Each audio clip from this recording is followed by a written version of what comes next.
ஆதவர்ஜுனா டெல்லிக்கு போய் அங்கே போயிட்டு மக்கள் எங்கள் கூட இருக்குன்ற ஒரு பேட்டி கொடுக்குறாரு. அப்போ என்ன அர்த்தம், என்ன சொல்ல வரீங்க? மக்களை மூளை செலவை செய்கிற வேலை தானே இது. நீங்கள் கூட்டம் போடுவீங்க, கூட்டத்துக்கு நீங்கள் பாதுகாப்பு. இன்னொரு அடிப்படையான கேள்விங்க, எல்லாரும் என்ன சொல்கிறாங்கன்னா காவல்துறை மெத்தனம், காவல்துறை கோட்டை விட்டுச்சுன்னா விஜய் அவர்களுக்கு யார் பாதுகாப்பு கொடுக்குறாங்க? நீங்கள் சொல்லுங்கள். பெர்சனலாக அவருக்கு பாடி கார்ட்ஸ் இருக்காங்க, அப்புறம் ஒய் பிரிவு பாதுகாப்பு இருக்குது. ஒய் பிரிவு பஸ்ஸுக்குள்ளேயோ இல்லை பஸ்ஸை சுற்றியோலாம் இல்லை, அது வராங்க பாதுகாப்பு கொடுக்குறாங்க. அவரே பவுன்சர் வச்சு அவருக்கு பாதுகாப்பு கரெக்டாக பண்ணிக்கிறாரா? அப்போ விஜயோட பாதுகாப்பை யார் உறுதி செய்கிறா? விஜய் உறுதி செய்கிறாரு. இப்போ விஜயோட தொண்டரோட பாதுகாப்பை யார் உறுதி செய்யும்? அவர் கட்சி பண்ணியிருக்கணும் இல்லையா?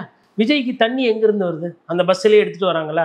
அந்த மாதிரி விஜய் தொண்டர்களுக்கு வந்தவங்களுக்கு இதற்கு முன்னாடி ஏதோ ஒரு மாநாடுக்கோ பொதுக்கூட்டத்துக்கோ அரசாங்கம் தண்ணி கொடுத்தா மாதிரி நீங்கள் எங்கன்னா செய்தி படிச்சிருக்கீங்களா? இல்லை நீங்கள் எங்கன்னா பார்த்துருக்கீங்களா?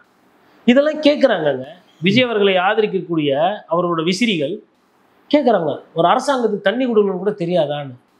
ஒன்று சட்டம் தெரியணும், இல்லை நடைமுறையில் எது சாத்தியம்னு தெரியணும், இல்லை நடைமுறையில் என்ன நடக்குதுன்னு தெரியும். பொதுக்கூட்டம்னா என்னன்னு தெரியல. பொதுக்கூட்டம், திருமண கூட்டம், பிரச்சாரம், பொதுக்குழு, அதுக்கப்புறமா இந்த மாதிரி இருக்குது நிறைய. எல்லாமே கூட்டம் சேர்ற விஷயம்தான். ஒவ்வொன்றுத்துக்கும் ஒரு தன்மை இருக்கும்.